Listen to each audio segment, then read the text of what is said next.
थियो। हेर्नु न आज त हाम्रो यहाँ बारीमा यो तोरीको साग अस्ति छरेको थियो है, कस्तो राम्रो भएर आएको।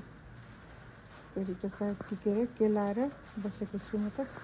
यो चाहिँ फर्सीको बिउ हो, करेलाको बिउ आफ्नै बारीमा फलेको एकदम मिठो फर्सी थियो है।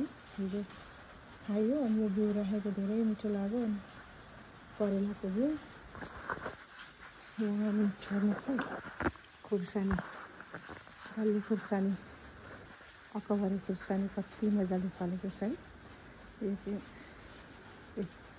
ल हेर्नुहोस् त यहाँ कस्तो मजाले फलेको छ।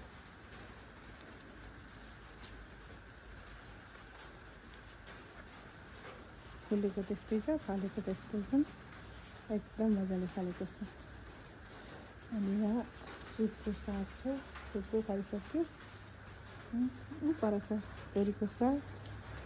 अनि यहाँ चाहिँ छ करेला, मजाले फलेको छन् करेलाहरू पनि। यहाँ हेर्नुहोस् है, करेला कस्तो मजाले फलेको छ, कति धेरै फलेको छ करेलाहरू। थाङ्रा हाल्दैछु, थुप्रो खाइसक्यो। यहाँ आएर पनि करेलाहरू त कति खायो। यहाँ मेथीको साग छ, यो पनि थुप्रो टिपेर खायो। यहाँ अब सिमी फल्दैछ है, यस्तै छ। यहाँ आएर पनि अलिअलि खाइँदैछ। करेला थुप्रो छन् फलेका, एउटा बोटो तर कस्तो मजाले झाङ्गिएर आएको।